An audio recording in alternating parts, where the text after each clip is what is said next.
Hi, I'm Emily. Born to Ava, a once glamorous model, and Jake, a guy who knew his way around a camera, I was supposed to be their golden ticket to keep the lavish lifestyle they were scared of losing. Look at her, Jake. She's perfect. That face could relaunch my brand, Mom said, hovering over my crib with that calculating gleam in her eyes. I was too young to remember, of course, but she'd repeat that story like a broken record as if proud of her foresight. Dad, a man of few words, snapped photos, turning our home into a studio. Just one more, Ava. She's tired, he'd often mutter during those endless sessions. Nonsense. She's a natural, aren't you, baby? Mom's voice was sugary sweet when she wanted something. It worked on everyone, Dad included. Growing up, I hardly noticed the constant clicks of the camera or Mom's relentless ambition. It was just how things were. My playdates? More like photo ops, with Mom directing every pose. Smile more, Emily. No, not like that. Think princess, not playground. She'd instruct, eyes darting between me and the lens. I tried to please her. Always tried. Maybe because every flash of the camera was paired with her rare, gleaming approval, or maybe because I didn't know anything else. Dinner time was no different. We didn't talk about school or friends. It was always about branding, shoots, and Mom's new ideas to keep her followers hooked. Eating healthy is not just good, it's marketable, Emily. Remember, you are what you eat, and right now, you're my little star, Mom explained one evening, her words slow and deliberate as if trying to sell the concept to a potential sponsor hidden in the bushes. Dad, on the other hand, seemed to shrink with each passing day, his voice seldom rising above a whisper. It's all good, Ava. Maybe we let her have some pizza tonight, eh? A cheat day, he'd suggest on rare occasions, a weak smile fleeting across his face. Her response was always sharp. And ruin her complexion? You know better than to mess with the routine, Jake. Routine, my constant companion. I knew nothing of lazy Sundays or messy ice cream faces. Everything was curated, my childhood laid out like a magazine spread. One night, I heard them arguing. Their voices, usually hushed around me, echoed through the halls. She's not just your ticket to fame, Ava. She's our daughter, not some prop. Dad's voice was tinged with frustration. Oh, grow up, Jake. We're not in some fairy tale. This is real life, and in real life, we capitalize on what we have. Emily is what we have. Mom shot back, her words slicing through any pretense of maternal warmth. I lay in bed, clutching my bear, Mr. Snuggles, trying to make sense of it all.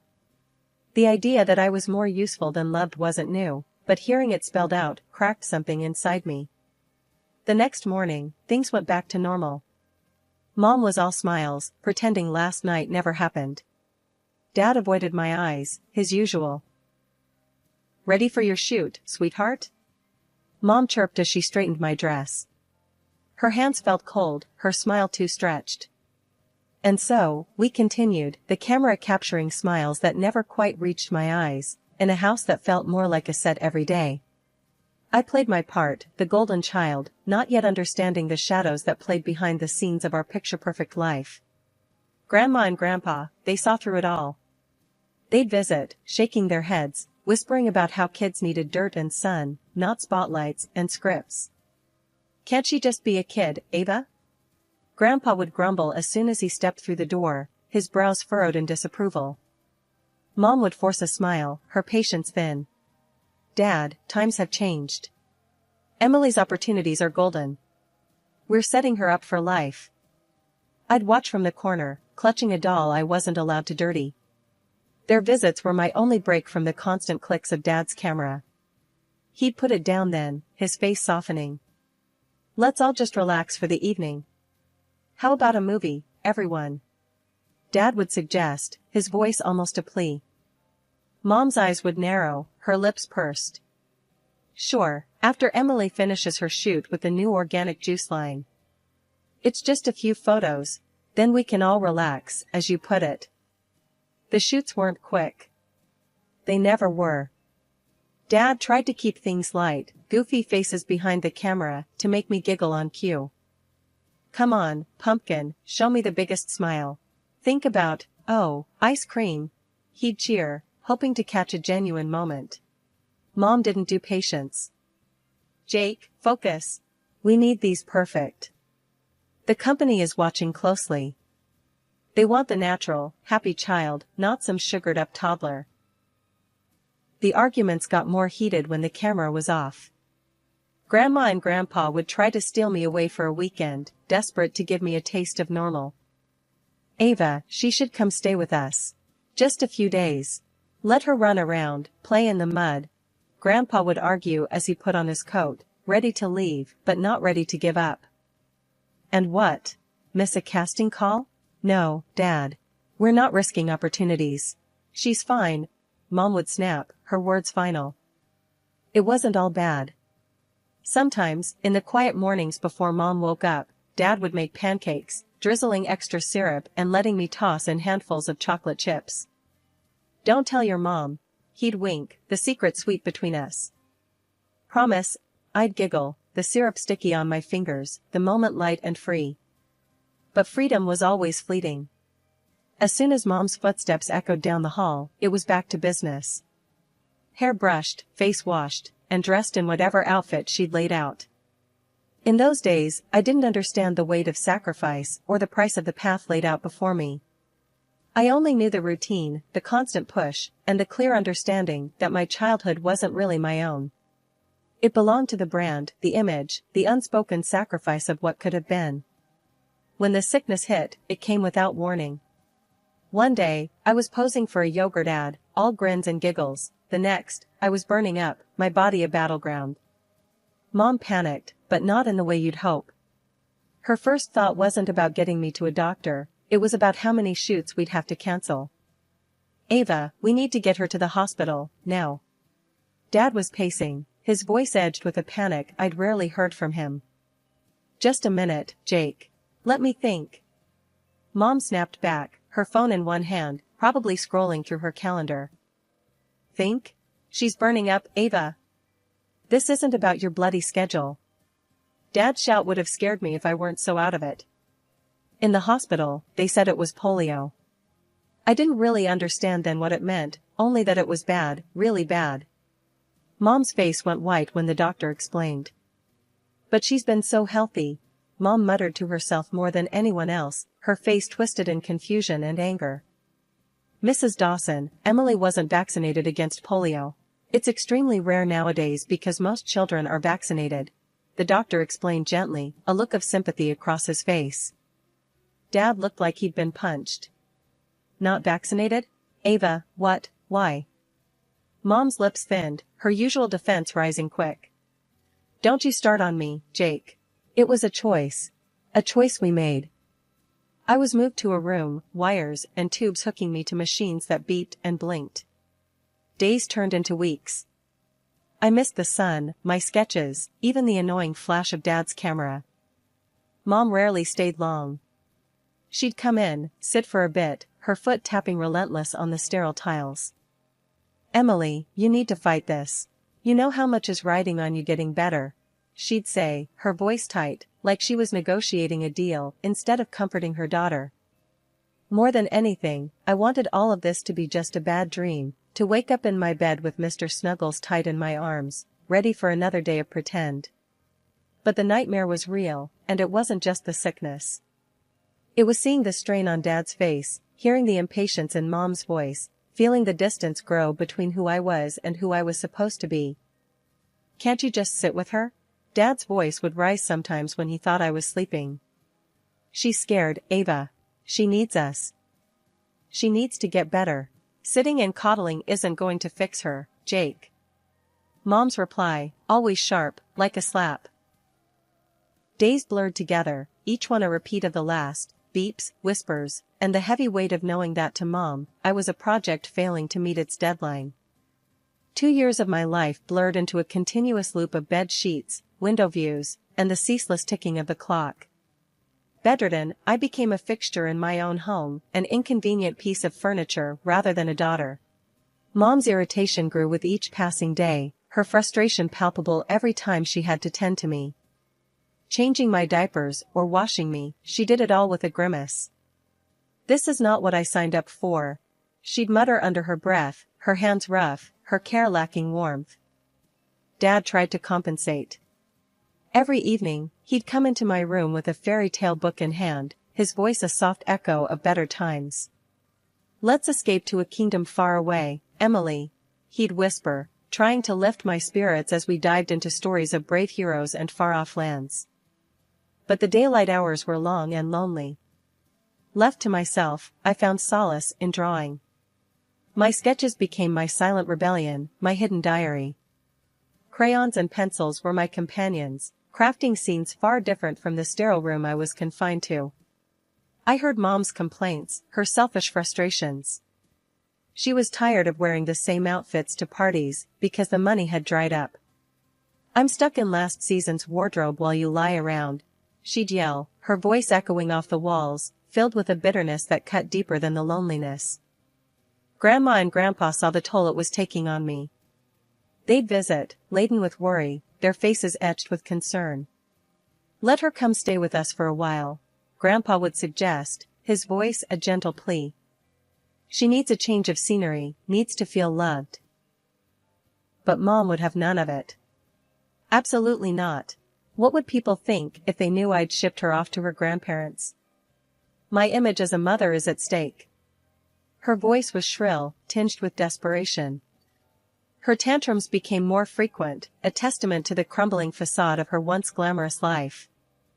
Dad's response was to retreat further into his shell, the bottle his only solace. Nights were filled with the sounds of Mom's crying fits and the clinking of Dad's glass. When I turned 8, a flicker of hope emerged as I began to slowly pull myself upright, leaning heavily on the bedpost. But one leg didn't cooperate, it was thinner, shorter, a lasting reminder of the illness that had ravaged my body. Mom dragged me to countless doctors, her face etched with a mix of hope and fear. "Is there nothing you can do?" she would demand, her tone sharp as she addressed the specialists. "I'm sorry, but these are post-polio complications. There's not much we can do to reverse this," the doctors would explain, their faces somber. The realization that I would never again be the perfect model child hit her like a storm. Rage replaced her initial shock. At home, she turned that rage on me. "Look what you've done to yourself," she'd scream.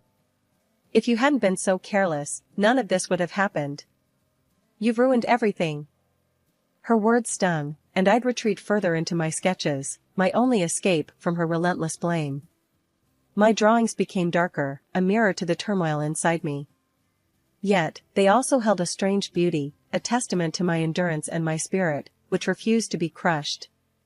Nights in my room were long and silent, filled only with the scratching of my pencils against paper as I lost myself in drawing worlds far kinder than my own. My comics became my sanctuary, a place where I was the hero, not the victim. "Why do you even bother with that stuff?" Mom's harsh voice would slice through the quiet as she barged into my room. "It's not like it's going to get us back on track. You should be focusing on something useful." I learned to just nod, not trusting my voice. My drawings hid under my bed, my fears and dreams bleeding onto the pages in secret. I had no friends to call, no schoolmates to lean on, my world was confined to these four walls. And the only connection I had to the outside was through my online classes and occasional, whispered phone calls with my grandparents who seemed to be the only ones who cared. One night, something changed. It was late, and the house was quiet, too quiet. That's when I heard it, muffled screams from downstairs. Heart pounding, I limped to my door, easing it open just enough to peek through. "I can't do this anymore, Jake. Look at her, look at what she's become." Mom's voice was frantic, laced with disgust. "I can't stand to look at her anymore." Dad's response was slurred, tired. "She's still our daughter, Ava. We can't just throw her away." "That's exactly what we're going to do," she snapped back. "Here, give her this and make it look like she ran away. Maybe some robber will do us a favor tonight and get rid of the geek." Dad's steps were heavy, his presence larger as he approached my room. The door creaked open, and there he stood, a silhouette of the man he once was, his eyes sad, his breath heavy with alcohol. "We're going for a drive, Em," he muttered, avoiding my eyes. I could only nod, my whole body trembling as I followed him out to the car. We ended up in a part of town that even nightmares would hesitate to visit. Dad stopped the car, and his next words were barely a whisper. "I'm so sorry, Emily. I don't know what else to do." He handed me the phone, his hands shaking. "Keep this with you. Please forgive me." Then he left. Just like that. I stood there, alone, the cold biting through my thin pajamas. My hands clutched the phone like a lifeline as sounds of distant fights filled the air. But they made one mistake, they left the SIM card in the phone. Shaking, I dialed Grandpa's number. "Grandpa, please, you have to help me. I'm scared. I don't know where I am." "Hold on, Emily. We're coming. Just stay hidden and keep the phone on." Grandpa's voice was firm, a promise in the dark. I hid behind a trash can, my body shaking from fear and cold, waiting for what felt like an eternity. Every noise made my heart jump, every shadow a monster in the dim street light. Finally, headlights swept around the corner, and Grandpa's car came into view. They had never driven so fast, and never had I felt so relieved to see them. Grandpa and Grandma rushed out, their arms wide open. After they rescued me, Grandpa and Grandma drove straight to Mom and Dad's house. They were furious, their anger crackling through the air like electricity. I stayed in the car, but I could hear the raised voices even from the driveway. "You've gone too far this time, Ava." Grandpa's voice boomed. "Please don't tell anyone," Mom pleaded, her voice cracking with fear. "Think about what they'll do to us." Grandma was relentless. "You're not fit to be her mother. You're signing over custody, Ava. Today." And just like that, they secured my freedom. Mom signed the papers, her tears of fear a far cry from repentance. Dad was silent, his head bowed, the fight gone out of him. Life at Grandma and Grandpa's was peaceful. They had a small, cozy house with a big backyard and a garden that seemed enchanted, bursting with colors and life. Grandpa taught me how to plant flowers, his rough hands gentle on the earth. "Plants gotta be nurtured, Em. Just like people," he'd say, a smile tucked into his beard. Grandma was a whirlwind of love and baked goods. She always had a new recipe to try, and the kitchen was our laboratory. "Sugar fixes a lot of things, especially moods," she'd wink, passing me a spoonful of cookie dough. I started going to a regular school not long after moving in. I was nervous, limping distinctly, self-conscious about my leg. But to my surprise, the kids were kind. They didn't stare or whisper like I'd feared. Instead, they were curious, accepting. "Wanna play with us?" a girl named Lucy asked during recess one day. "Sure," I replied, a grin breaking over my face, surprised by the simplicity of the moment, how easy it felt to just be a kid among others. Art class became my refuge, where I truly flourished. Mr. Hernandez, the art teacher, noticed my talent right away. "You've got a real gift, Emily. Ever thought about showing your work to the world?" he encouraged. Taking his advice, I started posting my drawings online. It was just a few sketches at first, but soon, I had followers, a community of people who didn't just see the drawings, they saw me. They understood the stories I was telling through my art. Evenings at home were my favorite time. After dinner, we'd sit on the porch, Grandpa with his pipe and Grandma with her knitting, the day winding down around us like a soft blanket. "Life's good, isn't it?" Grandpa would ask, looking out at the garden bathed in twilight. "It's wonderful," I'd answer, leaning against Grandma, feeling safe and loved in a way I hadn't known was possible. At 19, life threw me into a new chapter, art school, with a scholarship that recognized my talents. The girl who once sketched in secret was now a known name in the online art community. Even my characters jumped off the pages, finding their way onto comic book covers and city walls as graffiti. Enrolling in art school was a dream realized. It was my chance to dive deeper, to explore the roots of artistic expression through classical training. "You're going to rock this, Emily," Grandpa said on the day I received my acceptance letter, his eyes gleaming with pride. "Yeah, kid, show 'em how it's done," Grandma added, always quick to throw in her fiery support. The campus was buzzing with creativity, a place pulsing with potential. My first day felt like stepping into a larger world, one I was eager to explore and influence. Studying was intense, but fulfilling. I absorbed techniques and histories that made my work richer, more grounded. My professors encouraged experimentation, leading me to blend traditional methods with my unique style. "You have a rare gift, Emily. Your perspective is refreshing," Professor Ames noted during a critique, his words bolstering my confidence. Parallel to my studies, I organized an exhibition of my paintings. It wasn't just an exhibition, it was a narrative display, telling stories of overcoming and becoming. "Each piece tells a story, doesn't it?"